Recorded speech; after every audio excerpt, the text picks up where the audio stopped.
দুদিন ধরে অনবরত বৃষ্টির জন্য ছাতের সেটিং ফেটিংয়েও অবস্থা খারাপ। দুদিন ধরে কন্টিনিউ বৃষ্টি হয়েছে, তো তাই সমানে ঝাঁটের যে জলগুলো এসেছিলো তো ওটা একটু ইয়ে হয়েছিল। যাই হোক, ওগুলো ঠিক হয়ে গেছে। তো এপাশে আমরা এই টেবিলটা নিয়ে এসেছি। তো সেদিন বলেছিলাম যে আজকে একদিন লাঞ্চ শেয়ার করব। তো আজকে ওই খিচুড়ি যেদিন হবে সেদিন ছাতে নিয়ে আসব। তো আজকে আমরা খিচুড়ি নিয়ে এসেছি ছাতের ওপরে। এরকম ওয়েদারে বেশ ভালোই জমে যাবে খিচুড়ি ছাতের ওপরে।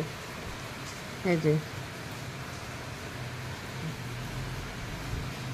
খিচুড়ির সাথে বেশি কিছু দরকার হয় না।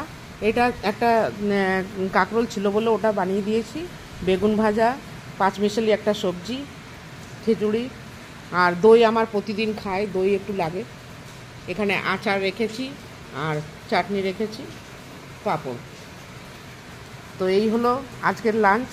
আগে বৃহস্পতিবারে অবশ্য কোনোদিনও খিচুড়ি খেতাম না, কিন্তু যখন থেকে বাবার মন্দিরে যাওয়া শুরু করেছি, এখানে আমাদের ঘোড়াবাঁধা সাই মন্দিরে, তখন থেকে ওখানে তো বাবাকে ভোগ দেওয়া হতো খিচুড়ি। তো সেই তখন থেকে বাড়িতেও পুজো করতাম, খিচুড়ি বানিয়ে বাবাকে ভোগ দিতাম। অনেক বছর ধরে বাবাকে খিচুড়ি বানিয়েই ভোগ দেওয়া হতো। এখন আর হয় না, তো ওই জন্য এখন তাও বৃহস্পতিবারে যেহেতু মন্দিরের থেকে খাওয়া শুরু করেছি, তখন আর এখনও বাড়িতে মাঝে মাঝে খিচুড়ি বানিয়ে খেয়ে নিই। না, নর্মালি প্রত্যেক শনিবারে খিচুড়ি হয় বাড়িতে। তো যাই হোক, আজকের লাঞ্চ মেনু কেমন লাগলো? এই ছাতের বাতাবরণ তো এরকম ঠিকই আছে।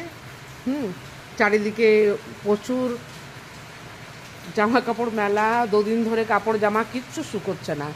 যাই হোক, বৃষ্টিও থামছে না, তো আর জামা কাপড় শুকাবার কোনো ইয়েই নেই। তো মেনু কেমন লাগলো জানিও, আজকের মেনু।